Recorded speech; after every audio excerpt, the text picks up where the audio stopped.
लेकिन सत्संग के तुरंत बाद सूर्पनखा आई। कई बार लगता है कि सत्संग के बाद सूर्पनखा क्यों आई। बहुत लोग शिकायत भी करते हैं कि सत्संग में सूर्पनखा सत्संग के बाद आई क्यों। हमने कहा आप बड़ी अद्भुत बात करते हैं। बोले कैसे। हमने कहा आप ऐसे ही कहते हैं कि पढ़ाई के बाद परीक्षा क्यों आई। परीक्षा तो पढ़ाई के बाद ही आएगी।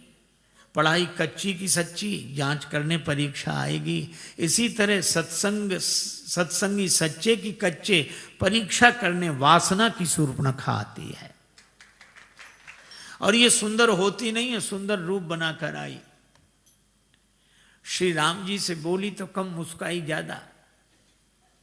रुचिर रूप धरी प्रभु जाई, बोली बचन बहुत मुस्काई, बहुत मुस्कुरा। तुम सम पुरुष ना, आपके जैसा कोई पुरुष नहीं है। ब्रह्मा जी को प्रसन्नता हुई कि चलो राक्षसों में कोई भक्त तो हुआ, भगवान की स्तुति कर रहा है। तो ब्रह्मा जी ने जब ऊपर से देखा तब तक ये नीचे से बोली नमो सम नारी, मेरे जैसी नारी नहीं। ब्रह्मा जी ने कहा सब गड़बड़ कर दिया इसने।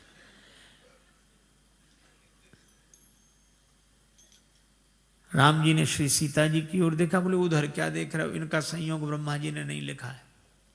इनके पिता कहते हैं लिखा न विधि वैदेही विवाह, ये तो हमारा आपका संयोग लिखा है। लिखे हो तुम सम पुरुष मो सम नारी और बिरंच विचारी। ब्रह्मा जी ने विचार पूर्वक हमारा आपका संयोग लिखा है। अब यहां कितना सुंदर संकेत है। श्री राम ज्ञानी है, ज्ञान रूप है। किसी ज्ञानी के जीवन में कोई वासना प्रवेश करे तो ज्ञानी को देही की ओर नहीं वैदेही की ओर देखना चाहिए। और सदगृहस्थ की धर्म मर्यादा के अनुरूप यह आचरण कि कोई वासना प्रवेश करे तो उन्हें अपनी भार्या की ओर देखना चाहिए। श्री सीता जी भगवान के चरणों की ओर देख रही हैं।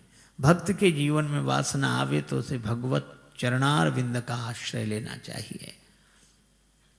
दो की परीक्षा हो गई, पर तीसरे लक्ष्मण जी की परीक्षा के लिए भगवान ने कहा आई कुमार मोर लघु भ्राता। अब कई लोगों को बड़ी कठिनाई होती है।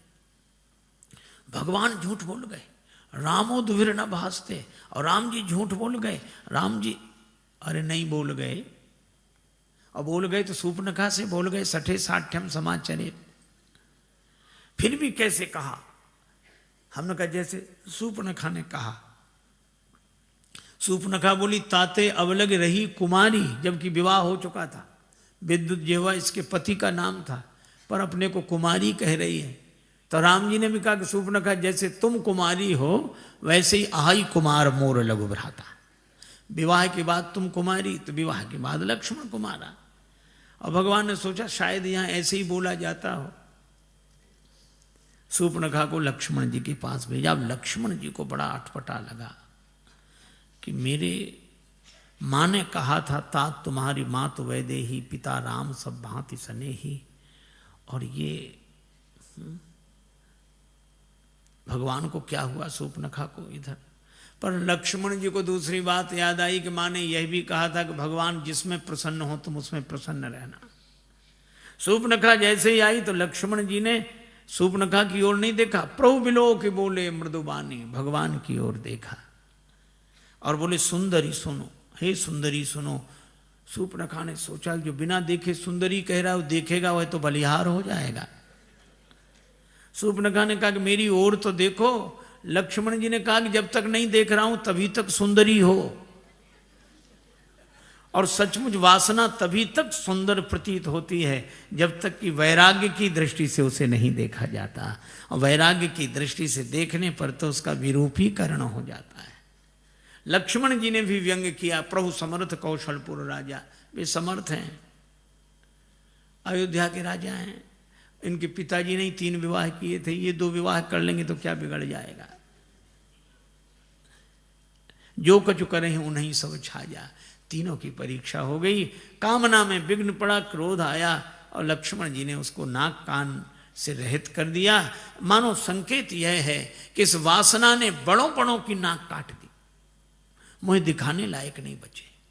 बड़ों बड़ों की नाक काट दी इस वासना ने, लेकिन अयोध्या के इन दिव्य सत्संगियों ने वासना का विरूपीकरण कर दिया। सच्चे सत्संगी वे हैं जिनके यहाँ वासना के नाक कान कट जाते हैं।